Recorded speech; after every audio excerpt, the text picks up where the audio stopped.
What's going on, guys? Welcome back to another episode of Sold Out. And on today's episode, we have the Under Armour Flow Futr X2. So let's hop right into it. So first thing is first, we are going to weigh this sneaker. This sneaker is really light. I'm going to say 10.8. I think 10.8. So let's see it real quick. We'll see if this sneaker weighs. I know it's under 12. 11.2. So it's definitely lighter than what we have been used to lately. We are going to start from the top, work our way down to the bottom as we always do. Now, heel slip in comfort wasn't the best. Very thin. Now, the back padding, there's really not much back padding comfort. I really did not enjoy the heel slip in comfort.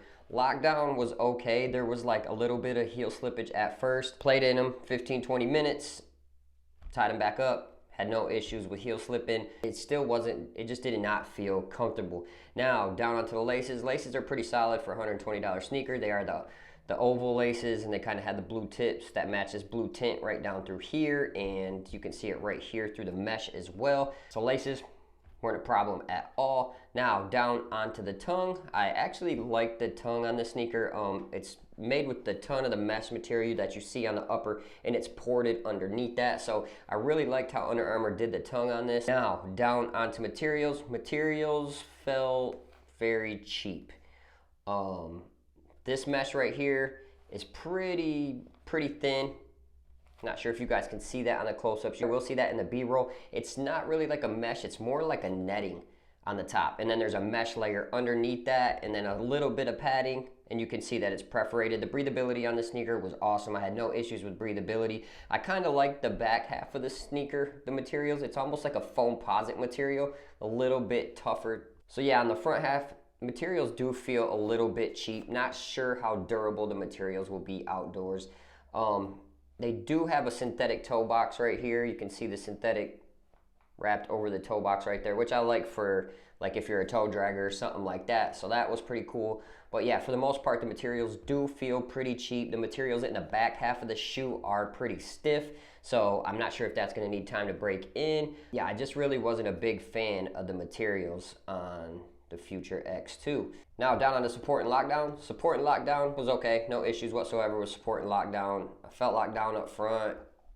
Heel lockdown wasn't bad. Like I said, just a minor slippage at first. But yeah, other than that, no issues with support and lockdown on the sneaker. Now down onto cushion.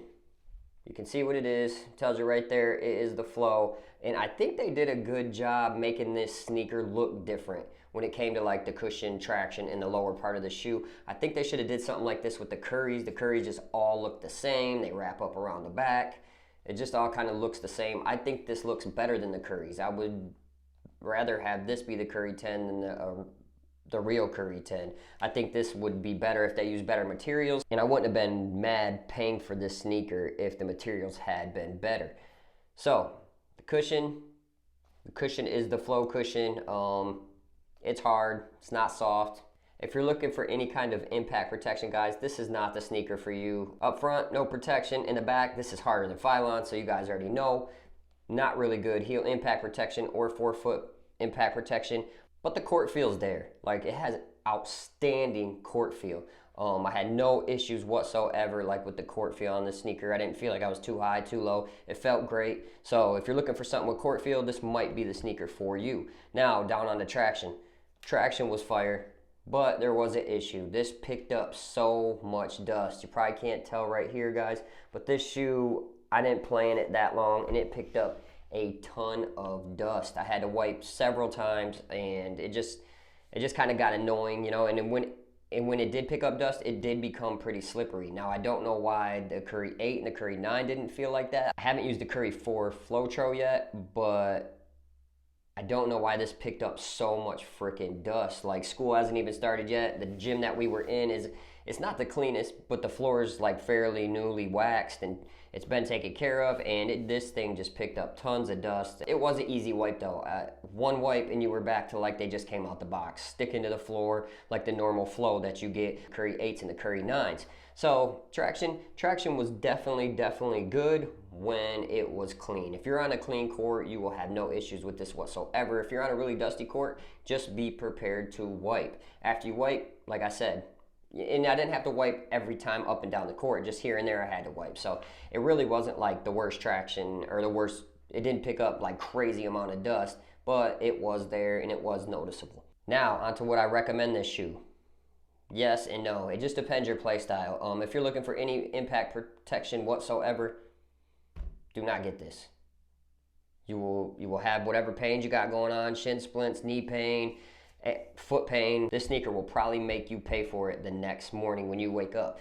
So I really wouldn't recommend this if you're having issues right now. But now if you're 100% healthy, you're just looking for something with maximum court feel, I think you will absolutely love this sneaker. It plays quick. I had no issues whatsoever. Like I said, if you're in a dusty setting, just gotta wipe here and there. So other than that, it's still the Flow technology. It's still good on even a dusty court. Just don't let it get too dusty. As far as playing outside in these, I would not recommend it. 120 bucks.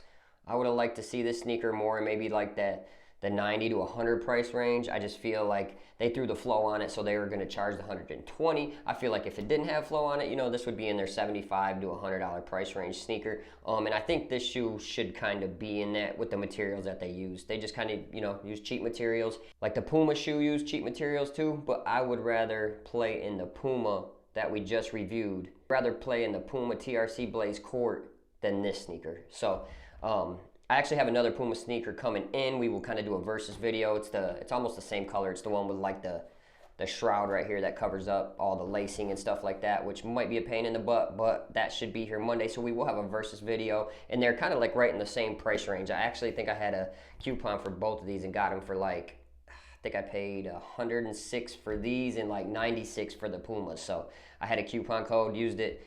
We will see which sneaker I would prefer.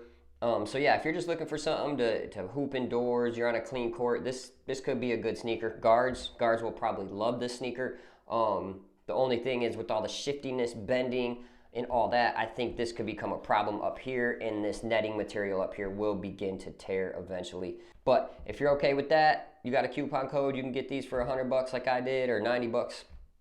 Hey, go ahead and grab them. It wasn't the worst sneaker in the world. I mean, I enjoyed playing in it. You could definitely play fast in this, but I have to have some sort of impact protection, whether it be a Zoom bag, a Zoom Strobel, Boost, something. I gotta have some type of cushion, and I think Under Armour's next step in tech will be adding something to this Flow, whether it's an insole, memory foam insole, something to give a good like impact protection, a good slip in feel on these sneakers. Under Armour, you gotta do something. Everybody else is passing you up. So let's see you guys get some good cushion technology, something with good impact protection. Doesn't have to be the most craziest tech in the world. Just give us something that's a little bit softer, whether it's on top of the Flow, inside of the Flow, under the Strobel board, just something. So guys, this is my rundown of the Flow Futr X2, and we will catch you on the next episode of Sold Out. Peace.